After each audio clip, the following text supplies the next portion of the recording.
Man is conditioned right from the beginning of his life that the world he lives in has an absolute material reality. So he grows up under the effect of this conditioning and builds his entire life on this viewpoint. All the information that we have about the external world is conveyed to us by our five senses. The world we know of consists of what our eyes see, our ears hear, our noses smell, our tongues taste, and our hands feel. Man is dependent on only those five senses since birth. That is why he knows the external world only the way it is presented by these senses. Yet, scientific research carried out on our senses has revealed very different facts about what we call external world. The act of seeing is realized progressively. At the instance of seeing, light clusters called photons travel from the object to the eye and pass through the eye lens, where they are refracted and focus on the retina at the back of the eye. Here, rays are turned into electrical signals and then transmitted by neurons to the center of vision at the back of the brain.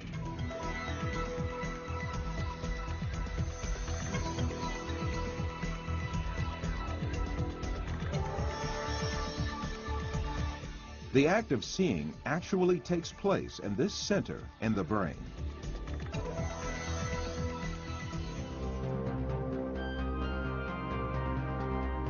All the images we view in our lives and all the events we experience are actually experienced in this tiny and dark place.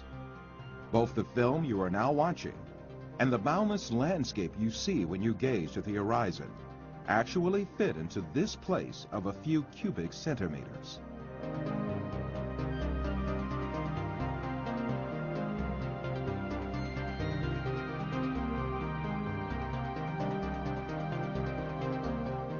Now, let us reconsider this information more carefully.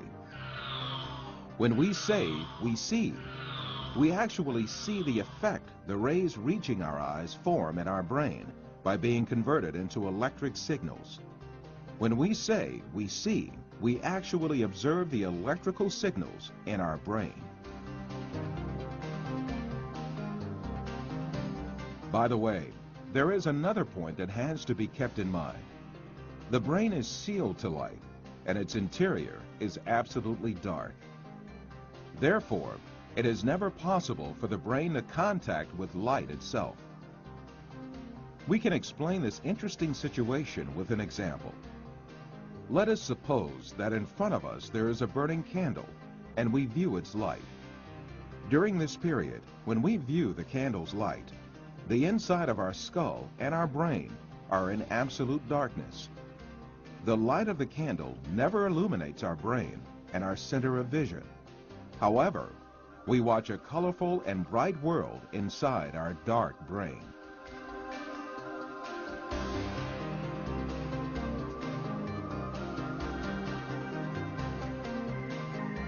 The same situation applies to all our other senses. Sound, touch, taste, and smell are all perceived in the brain as electrical signals. Therefore, our brains throughout our lives do not confront the original of the matter existing outside us, but rather an electrical copy of it formed inside our brain. It is at this point that we are misled by assuming these copies are instances of real matter outside us.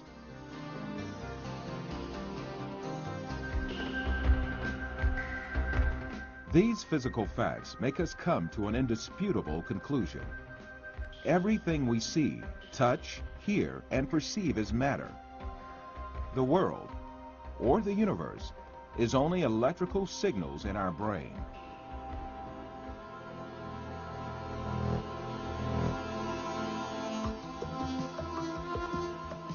For instance, we see a bird in the external world. In reality, this bird is not in the external world, but in our brain. The light particles reflecting from the bird reach our eye and there they are converted into electrical signals. These signals are transmitted by neurons to the center of vision in the brain. The bird we see is, in fact, the electric signals in our brain. If the sight nerves traveling to the brain were disconnected, the image of the bird would suddenly disappear. In the same manner, the bird sounds we hear are also in our brain. If the nerve traveling from the ear to the brain was disconnected, there would be no sound left.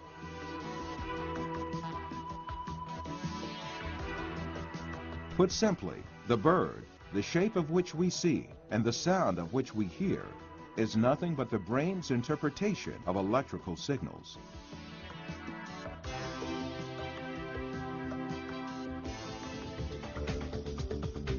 Another point to be considered here is the sense of distance.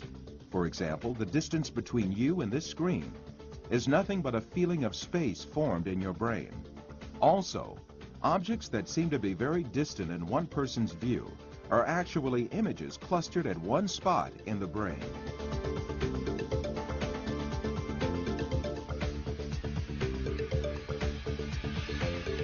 For instance, someone who watches the stars in the sky assumes that they are millions of light years away from him.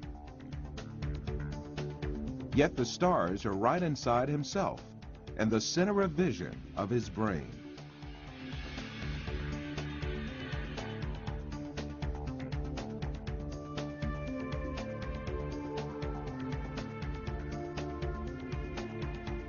While you watch this film, you are, in truth, not inside the room you assume yourself to be in. On the contrary, the room is inside you. Your seeing your body makes you think that you are inside of it. However, you must remember that your body, too, is an image formed inside your brain. Since we can never actually reach the external world, how can we be sure that such a world really exists? Definitely we cannot. The only reality we cope with is the world of perceptions we live within our minds.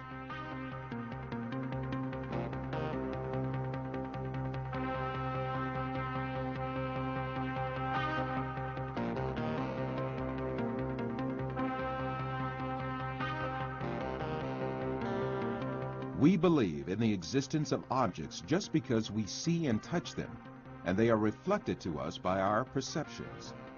However, our perceptions are only ideas in our mind. Thus, objects we captivate by perceptions are nothing but ideas, and these ideas are essentially in nowhere but our mind. Since all these exist only in the mind, then it means that we are beguiled by deceptions when we imagine the universe and things to have an existence outside the mind. To imagine matter to have an existence outside the mind is indeed a deception. The perceptions we observe may well be coming from an artificial source. It is possible to see this in the mind's eye by an example.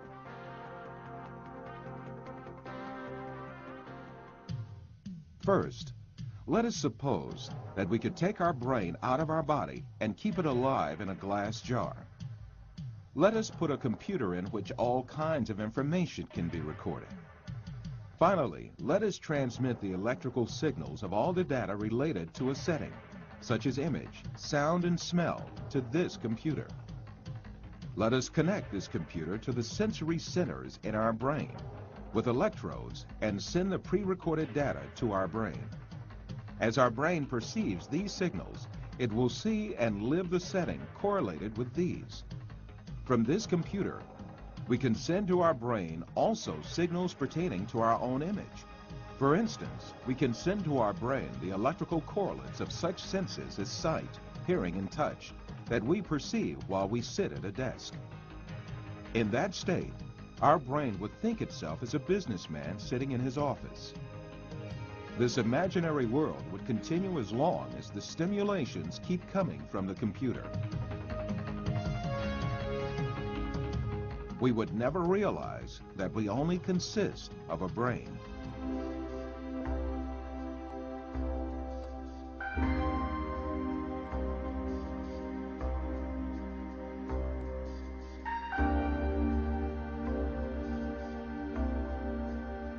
For you, reality is all that can be touched with the hand and seen with the eye. In your dreams, you can also touch with your hand and see with your eye. But in reality, you have neither hand nor eye, nor is there anything that can be touched or seen. Taking what you perceive in your dream to be material realities, you are simply deceived.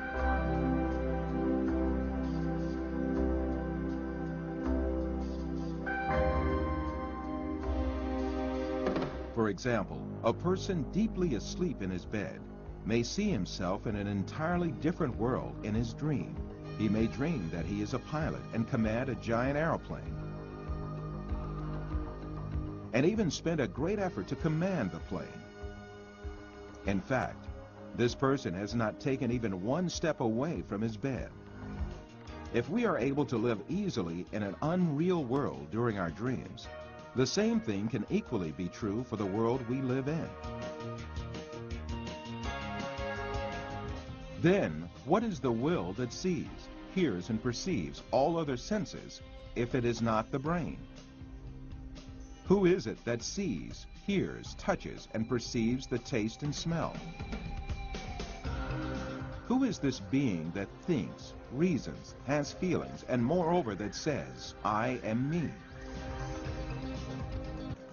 What we call the material world is the aggregate of perceptions viewed and felt by this soul.